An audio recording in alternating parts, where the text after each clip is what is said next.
Dia anak serigala dengan deria bau yang paling sensitif yang pernah saya lihat. Hanya T-shirt yang dipakai. Dapatkan maklumat penerbangan yang tepat. Dia menaiki kereta pada jarak 86 kaki. Saya perlukan sedikit kerja penghantaran tetapi sebaliknya okey. Saya memandu melalui bandar ke lapangan terbang penerbangan 497-8 pagi berlepas. Itu dalam 15 minit C20 percuma. Dia memesan hidangan vegetarian. Okey, terima kasih Comel, Dracula dan geng lamanya. Ikut arahan. Merentasi bandar ke lapangan terbang. Tetapi siapa tahu bahawa karnival raksasa akan diadakan di sini hari ini. Jalan-jalan sangat sesak. Apa yang lebih mengejutkan mereka ialah, manusia sebenarnya berpakaian seperti mereka. Terdapat sebuah patung kembung besar di tengah jalan. Betul-betul rupa Frankenstein. Mereka mahu ke lapangan terbang. Hanya melalui orang ramai. Tetapi bagaimana untuk melakukan ini? Detik genting. Frankenstein berdiri. Hanya menakutkan mereka. Mengatakan Frankenstein memanjat patung kembung. Mula meraung kuat. Penonton terpegun seketika. Kemudian semua orang mula bertepuk tangan dan bersorak. Frankenstein akan dikalahkan sepenuhnya oleh yang ini. Dia tiada pilihan selain memberitahu orang sekeliling. Dracula mempunyai sesuatu yang penting untuk dilakukan. Perlu merentas bandar untuk ke lapangan terbang. Kata-kata itu jatuh begitu saja. Satu adegan yang menyentuh hati berlaku.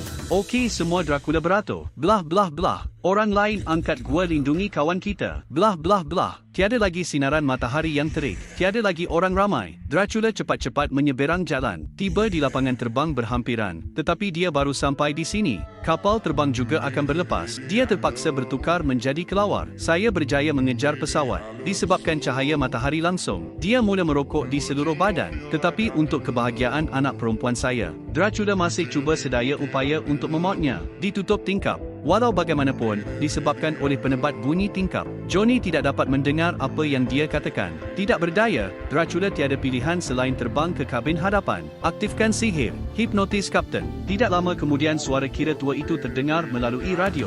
Anak lelakiku sayang, saya telah melakukan kesilapan yang teruk. Saya cuba menyimpan bayi saya sendiri. Tapi saya sedar sekarang, kanak-kanak perlu menemui sesuatu untuk diri mereka sendiri. Jika dia mesti memberikan kepercayaannya kepada orang lain. Saya bersyukur kerana itu adalah kisah awak Jonathan pada penghujungnya. Dracula kembali ke istana bersama Johnny. Biarkan pasangan kekasih bersama dengan gembira. Dan dia juga menyedari bahawa dalam peranan bapa, kekurangan sendiri. Pertumbuhan kanak-kanak kadang-kadang memerlukan galakan. Bukannya mengawal secara membuta tuli. Lagipun, perkataan pertumbuhan tidak mempunyai radikal. Jika anda benar-benar sayangkan anak anda, kita mesti belajar untuk memberinya ruang yang cukup untuk berkembang. Hanya dengan cara ini dia boleh membesar dengan sihat dan gembira.